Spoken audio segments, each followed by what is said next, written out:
Sa gitna ng kalsada, ang natatakot na babae ay tumatakbo papunta sa isang gasolinahan at humihingi ng tulong, gayunpaman ay sinabi ng clerk na sarado na ang tindahan saka pinatay ang mga ilaw. Pagkatapos ay nagmadali ang babae papunta sa phone booth at tumawag sa 911, ipinaliwanag niya na may kumuha sa kanyang mga anak na lalaki. Sa oras na yun ay bigla siyang nagulat sa isang maliwanag na sinag na pumapalibot sa booth, at doon ay nawala ito habang siya ay nasa loob. Lumabas ang clerk at walang ibang nakita kundi ang pundasyon at ilang usok. Nang tumalikod siya para tumawag ng pulis, nahulog ang booth at bumagsak sa lupa. Pagdating ng umaga ay dumating ang mga pulis upang imbestigahan ang eksena. Ang ilang mga pulis ay tinawag siyang sinungaling dahil sa kanyang mga sinabi. Ang opisyal naman na si Murphy ay sinisiyasat ang mga labi ng booth at nahanap ang ID ng babae na nagtataka kung nasaan na ito ngayon. Samantala sa lungsod, inaayos ni April at ng kanyang kasintahan na si Kyle ang kanilang gamit para sa isang weekend trip sa isang cabin sa kakahuyan na pag-aari ng pamilya ni April. Sa huling minuto ay inanunsyo ni Kyle na nag-imbita siya ng 3 kaibigan upang sumama sa kanila nang hindi man lang sinasabi sa kanya. Ito'y ikinagalit ni April ngunit kumalma rin siya nang nasa daan na sila. Nagpa siya si Seth na magpaputok ng flare para magsaya, ngunit nakita sila ng pulis na si Murphy at pinatigil sila. Nang marinig niya kung saan sila pupunta, binalaan niya sila na may mga hindi pangkaraniwang kaguluhan sa lugar tulad ng mga panluloob at pinapatay na mga hayop, kaya dapat silang mag-ingat. Matapos hayaan at sabihan ng grupo dahil sa kanilang pag-uugali, pinuntahan ni Murphy ang lokal na magsasaka na nakakita ng patay na baboy. Akala ng lalaki ay ginawa ito ng mga lobo, ngunit sinabi ni Murphy na masyadong malinis ang sugat kaya ito ay imposible. Ito ang parehong pinsala na nakikita niya sa lahat ng mga hayop sa lugar. Sa sandaling makarating ang grupo sa cabin, nagsimula na silang magsaya at uminom ng alak sa pool. Matapos ang ilang oras, inilabas ni Mel ang kanyang aso at sumama sa kanila si April. Nag-uusap ang dalawa habang natutuwa sa tanawin, ngunit biglang may narinig ang aso at nagsimulang tumahol saka tumakbo palayo. Sinundan ng mga babae ang aso papunta sa isang lugar na may harang, ngunit hindi nila pinansin ang mga palatandaan na bawal silang pumasok at pumasok pa rin dito. Habang tinitingnan nila ang paligid ay may nakita silang mga tent na may mga halaman na Mary Jane. Natuwa si Mel kaya sinubukan niyang magnakaw ng ilan. Hindi nagtagal ay bumalik sa kanila ang aso upang sundan lamang ng may-ari na pinagbantaan sila gamit ang palakol. Sinikap ng mga babae na ipaliwanag na hinahanap lang nila ang kanilang aso at sila ay nananatili sa cabin. Nang marinig ang tungkol sa cabin ay napagtanto ng lalaki na kilala niya si April, ang pangalan niya ay Travis at kaibigan siya ng kanyang pamilya, kaya nakita na niya si April noong bata pa siya. Hindi nagtagal ay naalala din siya ni April at tinanggap ng mga babae ang kanyang imbitasyon na pumunta sa kanyang bahay. Saglit silang nag-usap at nagbahagi si Travis ng ilang detalye tungkol sa stress na pinagdadaanan niya simula nang lumaban siya noong digmaan. Ipinakita rin niya sa kanila ang isang larawan ng isang misteryosong lumilipad na bagay na nakuhanan ng kanyang motion-activated thermal camera. Naniniwala siya na ito ay isang lihim na sasakyang panghimpapawid ng militar at ginagamit ng hukbuang lugar para sa pagsubok mula pa noong digmaan. Si Travis ay may malaking teorya ng pagsasabuatan at naglabas ng sama ng loob tungkol sa pamumuhay sa malayong lugar para maiwasan ang mga tao na interesado sa kanyang buhay. Sa kalaunan ay kinailangan na ng mga babae na bumalik ngunit bumili muna sila ng ilang Mary Jane kay Travis. Nang ang mga babae ay nakabalik na sa cabin, ibinahagi nila ang mga halaman at ang lahat ay nagsaya sa paninigarilyo. Sa oras na yun ay biglang dinala ni Kyle si April sa ibang kwarto at sinabi kung gaano siya kahalaga sa kanya bago lumuhod para mag-propose. Gayunpaman ay sumagot si April na hindi niya matatanggap ito at ibinunyag na nakakuha siya ng trabaho sa New York, hindi lang siya nakakahanap ng oras para sabihin sa kanya. Dahil nasaktan ay ipinagpalagay ni Kyle na nakikipaghiwalay siya sa kanya at lumabas ng silid. Ang kanilang mga kaibigan ay hindi ito naintindihan at nagsimulang magdiwang, ngunit nang malaman ito ni Mel ay niyakap niya si April. Samantala sa istasyon ng pulisya, sinusuri ni Murphy ang CCTV footage mula sa gasolinahan. Ang booth ay talagang nawala sa ilalim ng isang ilaw, at sa pagkabigla ni Murphy ay tila mayroong isang presensya na nagtatago dito. Kinagabihan ay uminom ang grupo sa pagkainip, dahil wala silang TV at signal. Sinubukan ni Kyle at April na mag-usap habang nanunood ang lahat, ngunit naputol ang kanilang pag-uusap nang makakita sila ng malaking bola ng apoy na bumababa galing sa kalangitan at bumagsak sa kakahuyan na may napakalaking pagsabog. Habang nire-record ni Seth ang lahat gamit ang kanyang telepono, nag-imbestiga ang grupo sa pag-aakala na nakakita sila ng eroplano. Gayunpaman ay nabigla sila nang makita ang isang tunay na sasakyang pangkalawakan at mga bakas ng paa na nagpapahiwatig na ang mga alien ay umiikot na ngayon sa kagubatan. Dahil sa takot, ang grupo ay nagmamadaling bumalik sa cabin at pinagtatalunan kung ano ang gagawin habang umuulan. Sinabi ni Seth na hindi maniniwala ang mga pulis sa kanila kung tatawagan nila sila, at sinabi ni April na dapat na silang magmaneho pabalik sa lungsod. Sa oras na yun ay biglang nawalan ng kuryente, pero sabi ni April ay normal lang daw ito dahil sa bagyo. Pumunta sila sa basement upang suriin ang mga breaker, at sa sandaling yun narinig nila ang aso na tumatahol na sinusundan ng mga kakaibang ingay. Nang maalala na ang kanyang ama ay nagtago ng baril sa basement na yun, mabilis itong kinuha ni April bago sila bumalik sa itaas. Ang buong cabin ay ganap na madilim kaya ang grupo ay gumamit na ng mga flashlight upang tingnan ang paligid ng silid, at nakita na ang lugar ay puno ng mga sirang bagay. Nang lumiwanag dahil sa isang kidlat, natuklasan ng grupo ang isang alien na nakatayo sa tabi ng pinto. Agad na nagpaputok si April at nawala ang alien habang nabasag naman ang salamin. Nagmamadaling lumabas ang grupo at napansin nilang nahulog ang alien sa pool, kaya unti-unting lumulubog ang katawan nito. Sa sobrang takot, sa wakas ay pumayag ang lahat na umalis na at nagmamadaling pumunta sa kotse. Pagkatapos lamang ng ilang minutong pagmamaneho, natuklasan nila ang isang bumagsak na puno na nakaharang sa nag-iisang daan patungo sa lungsod. Nang nilapitan nila ito upang tingnan, natuklasan nilang masyadong maayos ang pagkakaputol, kaya hindi kidlat ang gumawa nito. Biglang huminto ang ulan ngunit sa kanilang paglingon ay nalaman nilang umuulan lang sa ilang bahagi ng kalsada. Sa sandaling yun ay natakpan ng pulang ilaw ang lugar at tumingala ang grupo para matuklasan ang isang spaceship na umaaligid sa itaas nila. Ang lahat ay nagmamadaling bumalik sa kotse, gayunpaman ang spaceship ay pinasabog ito at ngayon ang sasakyan ay hindi na gumagana. Dahil kinabahan ay lumabas si Lex sa kotse, kaya ginamit ng mga alien ang pagkakataon na gamitin ang kanilang ilaw upang dukutin siya. Nawala sa sarili ang bawat isa dahil sa nangyari at nagsimula silang tumakbo papunta sa kagubatan. Samantala, si Murphy ay patuloy na nag-iimbestiga at nakahanap ng isang van sa kakahuyan na napapalibutan ng magugulo na kagamitan. Walang sumasagot sa kanyang katok kaya pumasok siya sa loob at nakakita ng recorder sa sahig, na kinuha niya para panoorin ang huling footage.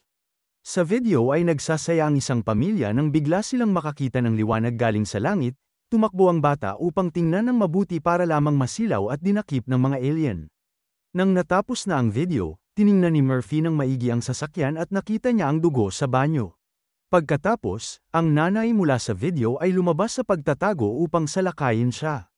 Nagawa niyang mapakalma ito at ipinaliwanag ng babae na dinukot ng mga alien ang kanyang asawa at anak, na sinasabing nagsasagawa ang mga ito ng eksperimento upang malaman ang lahat ng tungkol sa mga tao.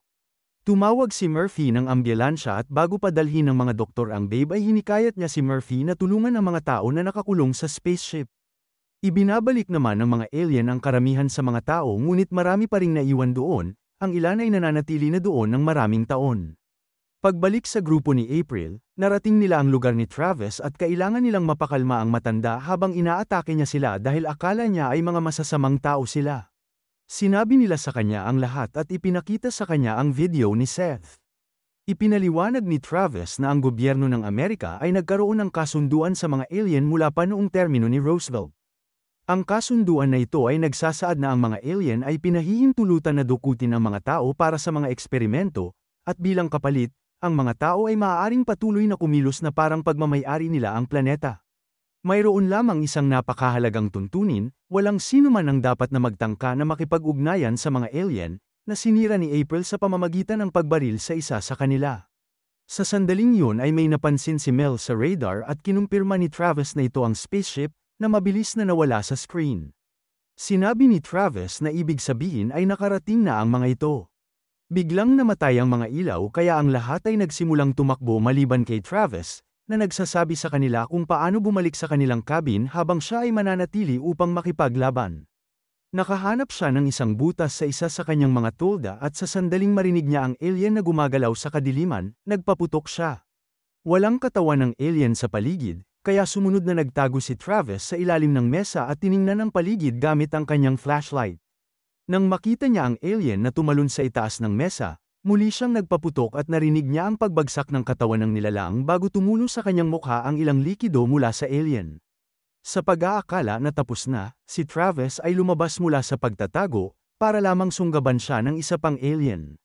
Samantala, ang grupo ni April ay nakarating na sa cabin at nagsimulang lagyan ng pako ang lahat ng bintana. Isang kakaibang ingay ang maririnig sa labas at sinilip ni April ang butas, at may nakitang alien na nakatayo sa kanilang pintuan kasabay ng nakakasilaw na mga ilaw na pumapasok sa mga bintana. Si Seth ay nagpanik at nagpaputok, na halos tamaan na si Murphy at ang kanyang partner na si Mitchell nang bigla silang pumasok. Agad nilang dinakip si Seth at tinanong ang grupo, ngunit hindi sila naniniwala sa kanilang kwento nang maamoy nila ang Mary Jane sa silid. Upang patunayan ito ay dinala sila ni April sa pool, at natuklasan na wala na ang katawan. Sa oras na yun nakarinig sila ng kakaibang ingay sa kamalig. Pumasok si Murphy sa loob upang mag-imbestiga, doon ay nakahanap siya ng ilang likido at natakot siya nang makitang patay ang aso ni Mel na nakalabas ang mga lamang loob. Sa sandaling yun, isang alien ang tumakbo sa gilid niya at tumalon sa bintana, kaya sinubukan ni Murphy na magpaputok ngunit hindi tumama ang alinman sa mga bala. Ang alien ay maririnig na tumatakbo sa mga palumpong, ngunit sa halip na habulin ito ay bumalik si Murphy sa sasakyan ng pulisya at ipinaalam kay Mitchell na ang magkakaibigan ay nagsasabi ng totoo. Nagsimulang tumawa si Mitchell at sinabi kay Murphy na kailangan niya ng mag-move on, at binanggit na iniwan lang siya ng kanyang kasintahan para sa isa pang lalaki. Gayunpaman, sigurado si Murphy na siya ay dinukot dahil nawala lang siya sa kama at hindi man lang kinuha ang kanyang mga susi o damit. Pagkatapos ay naghanda na ang mga pulis sa pag-alis kasama ang naaresto na si Seth, ngunit sa sandaling iyon ay lumitaw ang isang alien sa gitna ng kalsada. Natigilan si Murphy habang nakatitig sa liwanag, hindi naririnig na sumisigaw na sina Mitchell at Seth at pinapatakbo siya. Ginalaw ng alien ang kamay nito at bigla na lang kinuha ni Murphy ang kanyang baril para barilin si Mitchell at pagkatapos ay pinatay ang sarili. Matapos mawala ang alien, lumabas si April para palayain si Seth at bumalik sa cabin. Ipinaliwanag niya na ang alien ay kinontrol ang isip ni Murphy at siya ay nabigla sa puntong gumamit siya ng baril ng pulis para masaktan si Kyle. Sinisi ni Seth si April sa nangyayari at nagpas siyang tumakas mag-isa, tumakbo palabas ng cabin habang iniinsulto ang iba. Makalipas ang ilang segundo, nagsimulang manginig ang buong cabin at ang mga maliwanag na ilaw ay nagpapahiwatig ng pagdating ng spaceship. Pagkatapos ay nagpatugtog ang mga alien ng high-frequency sound wave na nagpaparalisa sa lahat at nagdudulot ng matinding sakit. Ang mga ilaw at iba't ibang kagamitan ay sumabog, na nagdulot ng maliit na apoy. Mukhang babagsak na ang buong cabin kaya nagmadali sina Mel at April papunta sa basement ngunit nanatili si Kyle at nilagyan ng harang ang pinto gamit ang isang aparador upang protektahan ang mga babae. Isang alien ang lumitaw sa pinto at sinigawan nito ni Kyle. Tinutuya ang nilalang na habulin siya habang tumatakbo papunta sa itaas. Samantala, tumatakbo si Seth sa kagubatan hanggang sa maubos ang baterya ng kanyang flashlight. Habang nagsisindi siya ng glow stick, nakarinig siya ng kakaibang ingay at nagsimulang magpaputok sa iba't ibang direksyon. Sa sandaling yun ay nagpakita ang mga alien at inatake siya, na nag-iwan sa kanya ng malubhang sugat. Nagawa ni Seth na gumapang palayo at ipinosas ang kanyang braso sa puno, ngunit hindi ito sapat at kinuha pa rin siya ng liwanag na iniwan ang kanyang braso. Sa cabin ay naghihintay si Kyle at may dalang kutsilyo sa banyo, ngunit may isang alien na lumapit sa salamin at dinukot siya. Kasabay nito sa basement, ang isang walang laman na bote ng gamot ang nahulog mula sa bulsa ni Mel at inamin niya na nagpapakamatay siya dahil ito ay mas mabuti kaysa makuha ng mga nilalang. Matapos mamatay ni Mel sa kanyang mga bisig, kumuha si April ng bakal at handa nang bumalik sa taas. Ngunit huminto siya nang mawala ang mga ilaw at ingay. Namamangha na ibinaba ni April ang bakal at dahan-dahan na umakyat, kung saan natuklasan niyang bumalik na ang kuryente. Sa dugo na nasa sahig ay nakita niya ang engagement ring ni Kyle, na nagpaunawa sa kanya na kinuha rin siya. Ang desperado na si April ay tumakbo sa labas at nakita niya ang spaceship na lumilipad, kaya kumuha siya ng ilang mga paputok at sinimulan itong iputok sa kalangitan upang makuha ang atensyon ng mga alien. Noong una ay walang nangyayari at napaupo si April, habang iniisip na nawala na si Kyle ng tuluyan. Gayunpaman, bumalik ang spaceship at dinukot din siya. Makalipas ang ilang sandali, nagising si April at nasumpungan ang sarili sa isang maruming lugar. Pagkatapos ng ilang paghihirap ay nakawala siya at nagsimulang maglakad sa isang pasilyo, nakakita rin siya ng iba pang mga katawan sa daan. Kasunod ng napakaliwanag na ilaw, narating niya ang dulo ng pasilyo at natuklasan na dinala siya sa isang dayuhan na lungsod. Sa kabilang kwarto ay nagising din si Seth at kinabahan nang makita na wala na ang braso niya. Biglang nagsimula ang isang alien machine na nagsasagawa ng iba't ibang masasakit na eksperimento sa kanya tulad ng pagpasok ng insekto sa kanyang pusod, pagguhit sa kanyang balat gamit ang mga laser, at pagpasok ng instrumento sa kanyang likuran. Sa kalaunan ay hindi na niya kinaya at namatay na siya. Pagbalik kay April, patuloy siyang umiikot sa mga pasilyo at tinitingnan ang mga katawan sa mga kakun hanggang sa matagpuan niya si Kyle. Agad niya itong pinalaya at binigyan ng CPR habang humihingi siya ng tawad sa lahat. Nagising si Kyle at nagyakapan ng dalawa bago sila nahanap ng mga alien. Isang liwanag ang pumalibot kina Kyle at April at humawak sila sa isa't isa sa pag-aakala na mamamatay sila. Ngunit bigla silang lumitaw muli sa kagubatan. Nagdiwang sila at umalis habang magkahawak ang kamay, umaasa na makakahanap sila ng tulong. Ang isang ingay ay nagpapahiwatig na may mga tao sa malapit at ang dalawa ay nakita ng ilang mga sundalo, na nagpaputok at pinabagsak silang dalawa. Sa kanyang huling hininga, inilabas ni April ang singsing at isinuot ito ni Kyle sa kanyang daliri bago sila pinatay ng mga sundalo gamit ang isa pang putok. Pagkatapos, ang mga katawan ay itinapon sa isang butas at sinunog. Patuloy na nililinis ng mga sundalo ang lugar, inaalis ang anumang ebidensya na magpapatunay sa pagkakaroon ng mga alien o ang pakikitungo ng gobyerno sa kanila. Dito na nagtatapos ang kwento, sana ay nagustuhan mo ito. Kung hindi ka pa nakasubscribe ay mag-subscribe ka na upang matulungan mo ang channel na ito. Mag-comment ka na rin tungkol sa kwento. Salamat!